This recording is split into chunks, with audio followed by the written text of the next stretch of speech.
What would be some of your tips, Phil, for new instructors, like somebody who's either hasn't started their course yet or they're just in the beginning of their first course? What would be some of your tips for those new instructors? Yeah. Ooh, okay. So along with what I was talking about before is just like picking something that you're going to enjoy talking about. So pick a course topic that you just love. Um, that's like the main thing when you're picking a course topic. And then just some basic course structure things that I've found work for me that Udemy has told me is working. When you're creating an outline for your course, you want to break down each section into a digestible topic. And so you have your intro section that kind of introduces the course, and then you jump into a few sections with the course meat, the course content. And then you have your outro or your conclusion section. The thing that I've learned about that intro section is that students don't want a lot of fluff in that intro section. They want good content in that section. And so before I was creating these classes where I would have an introductory lesson where I talked about what is this course, and it'd be like 3 or 4 minutes. Then I'd have another lesson, a separate video where it was like, who am I, the instructor? And I'd talk about myself for 5 to 10 minutes.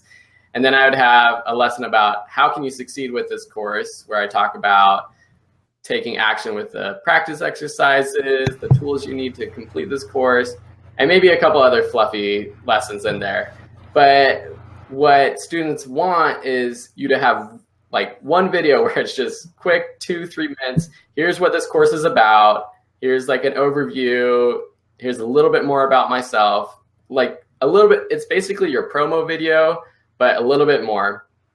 And then in that second video, in the introduction, give them something really good. So take the entire topic of your course and give them like the 5 top tips for this topic. So for me, for like my wedding photography course, for example, that second lesson is like 5 top tips for being a wedding photographer. And so for students who are just either previewing your course for free or who buy it, if they get a lot of good content in that first or second lesson, it'll grasp them and they'll continue with the course. Rather than a lot of students who buy a course and might never watch it, you want students who are engaged. You want people who are finishing the course. Udemy tracks that, and I think they use that to promote your course more, and it boosts your SEO rankings, so people find your courses more in the search. And so you want students to be engaged. So that's the one thing is like in the introductory section, make sure there's good content. One thing that I'm kind of on the fence, I feel like Udemy sometimes goes back and forth about what they suggest we should do with creating our courses. But one thing they told me last year was for each section, so say we have our wedding photography course, the second section might be the basics of creating a wedding photography business, where I talk about building a website, branding, all that stuff.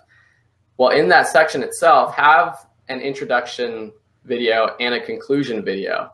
And so for the beginning of that section, do a video saying like 30 seconds, just saying, hey, this is a new section. I'm going to be covering these topics. Let's dive right in. And so I think that's one thing that students like is like having a lot of direction throughout the course, but also not a lot of fluff, just like get straight to the topics and make sure your lessons are 6 minutes.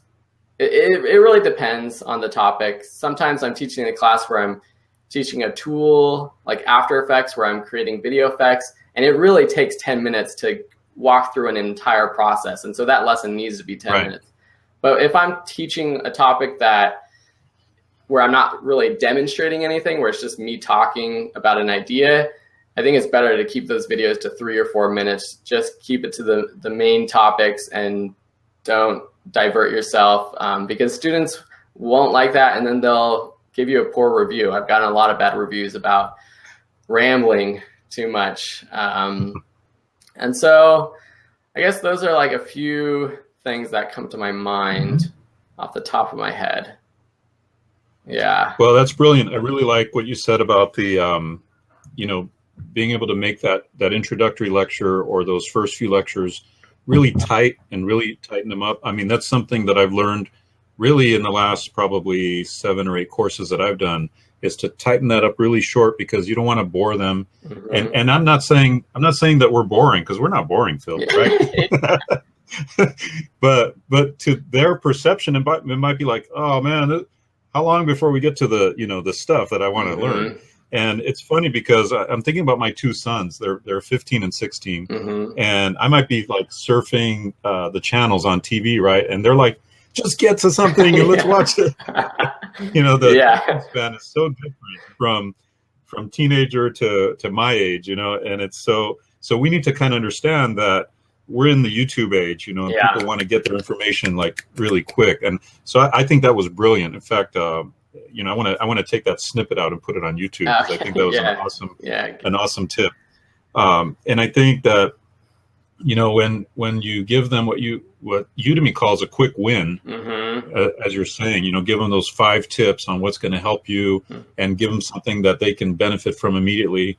You know, they've been telling me this, you know, through their teach online and whatever, you know, give your students a quick win. But the way you described it really helped me understand, okay, so that's what a quick win is, you know. So give them something that where you give them some really good, solid information that they can action on right away. Yeah. And now you've got them, you know, locked in. So that's awesome. Yeah.